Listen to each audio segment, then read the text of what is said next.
Welcome to Dreamland, a program dedicated to an examination of areas in the human experience not easily nor neatly put in a box. Things seen at the edge of vision, awakening a part of the mind as yet not mapped, and yet things every bit as real as the air we breathe but don't see. This is Dreamland. Another Sunday, another Dreamland. Good evening, everybody. If you want an update on what occurred over the northwest part of the U.S. on Friday night, whoa, what a show that was. Linda Moulton Howe has that coming up in her report in a moment, followed by a very, very unusual interview. A man who made a lot of money in the commodities trading markets in Chicago, Mark Ritchie, and then spent a lot of it going to the rainforest, has written a book called Spirit of the Rainforest. Oh my, what an interview that's going to be. Spent a lot of time with a rainforest shaman. We'll talk about that tonight and much more on Dreamland. I'm Art Bell, and so we'll get to it shortly. First, from Philadelphia, Pennsylvania, it is the Emmy Award-winning documentary producer, Linda Moulton Howe, investigator into crop circles, animal mutilations, general scientific reporter, and regular feature on Dreamland from Philadelphia. Here is Linda Moulton Howe. Hi, Linda. Well, hi, Art. And following up your Friday marathon, as the whole country knows by now, that Friday evening, November 14th, between 9:12 and 9:15 p.m. Pacific Standard Time, hundreds of residents in Washington and Oregon reported seeing a huge flash of light followed by what some compared to a 4th of July fireworks explosion. And in fact, there were eyewitness reports in Canada as well. Some people even captured the event on videotape, and the bright objects have been shown on TV news yesterday and today in Canada and the United States. Police, fire, and sheriff's offices were contacted for an explanation, and here's an example of one sheriff's dispatcher response. All right. Right. We did get calls, and we were advised it was a meteor shower. But one man who disagreed with the meteor explanation should know. He was an eyewitness to the entire event and is president of the Royal Astronomical Society of Canada, based in Vancouver, B.C. Ken Henriksen estimates he has spent 400 hours sky-gazing and told me... Yeah, but it was 100%. It was not a meteor storm. 100%, but it wasn't a meteor storm. Yeah, there was no way that it was a meteor storm. What were you doing that caused you to be able to see this?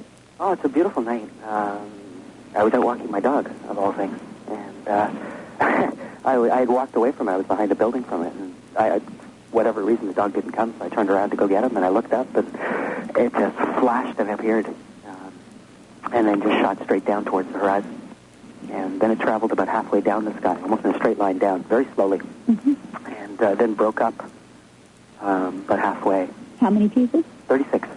36 pieces. You could count them. Well, 45 seconds is a long time. So you were able to watch this for 45 Oh, it was stunning. It was stunning. It took 30 seconds before it broke. So it was a total just over a minute and a quarter. And you watched that whole thing, and the color was? It was white, and it left... I don't even know how to describe it. Just streamers of almost like diamond dust on black felt. And from your point of view, as president of the Astronomical Society in Vancouver, why was this not a meteor shower?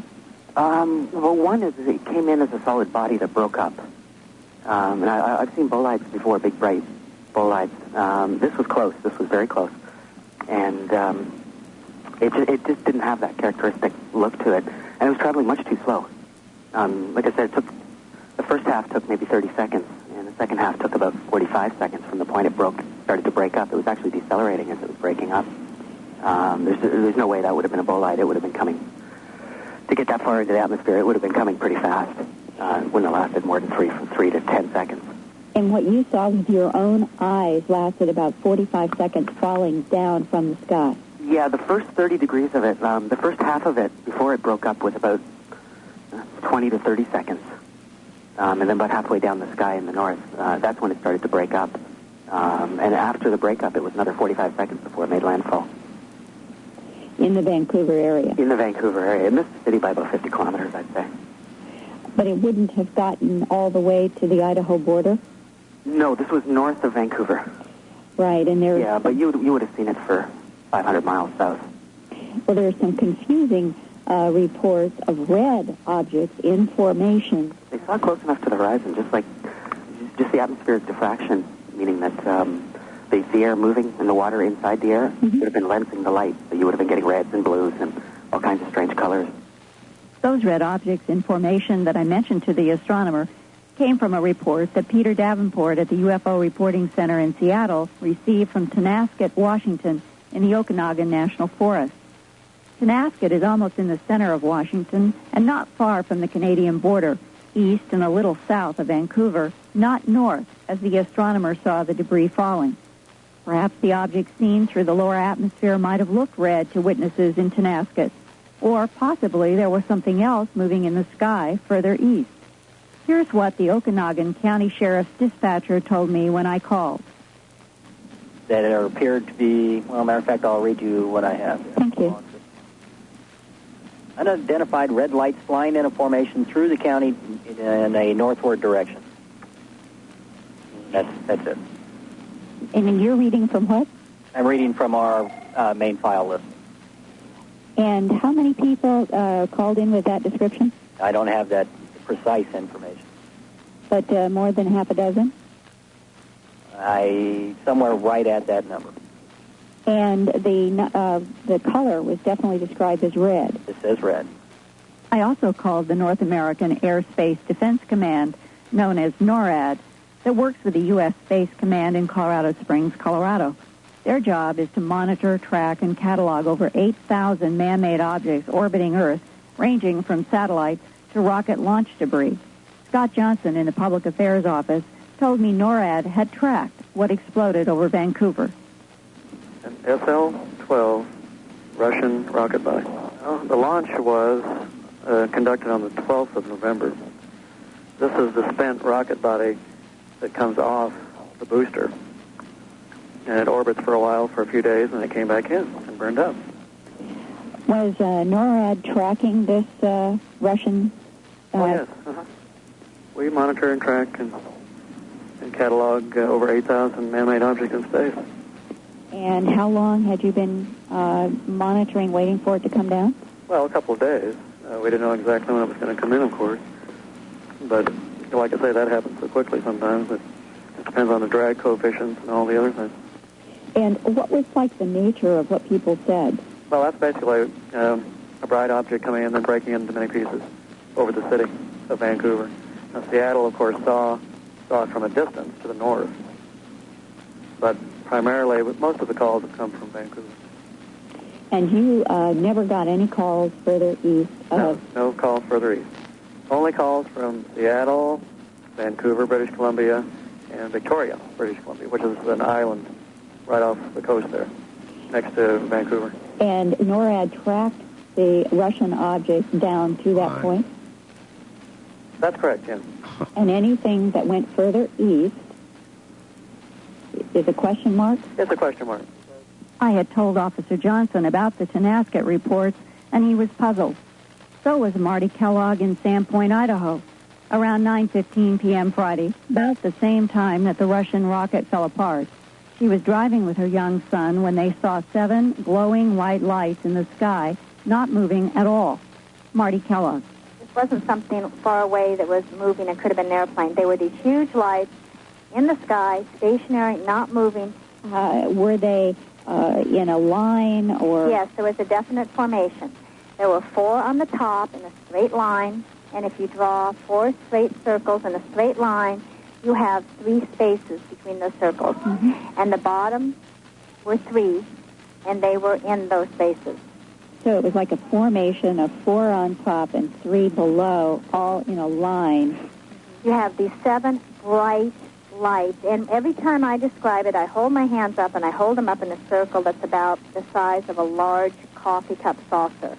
And the one of them, the one on the bottom, the most forward or the most north, had 3 lights coming out of the middle band of it. 1 light was blue, 1 light was red, 1 light was green. And the light that was coming out of it was kind of like a translucent light. You saw a definite color. You know, we can just him and I talked about the color real quickly, but it wasn't like a solid light. It was kind of like putting a drop of food coloring in a glass of water. That sort of translucent color. All the others were just solid globes, except the most southern one on the top was about a third larger than all the others, and it had a tail of light coming out of it off. We looked at it, we talked for a few minutes, and then they were gone. Well, how did they go? They were just gone. Well, there was no movement. They didn't disappear. They didn't go to the right, go to the left, zoom off. They were gone. It's like if you had 7 lights in the sky and you took a switch and you turned off the light. Instantaneously, the tail, everything instantaneously was gone. About that same time, back west toward Vancouver, in Abbotsford, British Columbia, apparently pieces of the Russian rocket were falling to the ground. The John and Pat Kramer family even heard and felt huge booms. It sounded like almost fireworks, except they were quite a bit stronger. Like it impacted the walls a little bit more. The percussion. So it was fairly strong, and there were about maybe 4, 5, or 6 booms. And I was just actually talking to my daughter since that phone call, and she saw them in the sky. And we actually, the TV stations here showed them. They looked like streaks of light with bright spots and sort of like, almost like fireworks. Abbotsford, I just called the Abbotsford police for you to see if the police, they said that their phones were ringing off the hooks because there was so much shuddering. Like, we not only saw it, we felt it. But that they do not have any reports of debris in the fields. However, in the Vancouver Sun, it says debris fell in Burnaby, British Columbia, which is a suburb of Vancouver, and Abbotsford and the ocean. So, Art, I think that what has occurred here on Friday was more than one event. Listen, Linda. Yeah. Let's go back to what the NORAD fellow said for a second. He said, if I heard it correctly, essentially what NORAD said on Friday, and that is that they would have seen it in Seattle, perhaps Vancouver, and but Victoria. anything further east of that, they would be unable to account for, and they're still claiming this went down essentially in the Pacific. Well, the astronomer said that this should have been seen for 500 miles at the top where he saw it begin and maybe the explosion. So it might explain some of the reports. Clearly, if there are booms and shudders in Abbotsford, Burnaby, in that area, it means that some of this did fall in Canada. And this is exactly consistent with the astronomer. He said that there would be landfall from these objects. All right. I talked that's the astronomer. Now, I talked to, I can't tell you how many people Friday night from Seattle, including the news director of KOMO, who said, hey, look, this thing did not land in the ocean.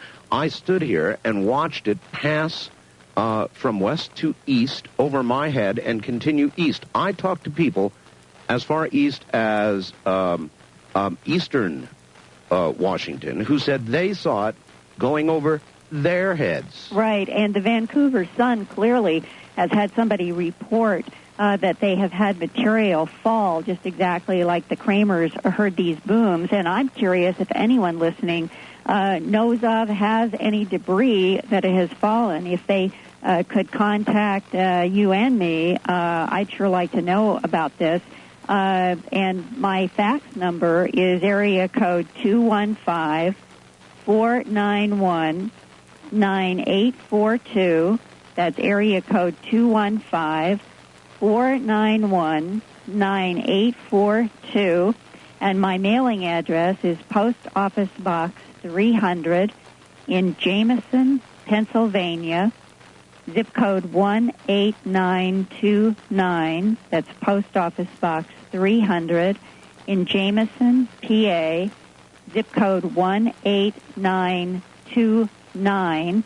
And I want to, Art, also thank you and Peter Davenport in the UFO Reporting Center for contacting me on the Tonasket, the Abbotsford, and those Sandpoint people, because it's especially noteworthy to realize that Idaho is an entirely another state further east, and whatever Marty Kellogg and her son watched, she said, for at least 5 to 10 minutes, and raising her hands up and saying that to her they would have been the size of coffee cup saucers, 7 of them stuck still in the air from somewhere 5 to 7 to 10 minutes. We are not talking about what happened over Victoria, and I would encourage anybody listening who also saw other objects further east in Washington, east in Oregon, Idaho, if they would contact me. I got a fax on Friday myself from a man in Wyoming who had seen a very bright, startlingly bright object that evening. Whether or not all of these things are connected, there certainly were more than one event occurring on Friday, November 14th. Well, then, in many ways, this is memorable of the Phoenix incident, because on the one hand, a lot of people tried to explain that, you'll recall, as flares. In this case, an SL-12. Well, you know, however, in both cases, we've got firm sightings, many, that occurred elsewhere, apparently simultaneously.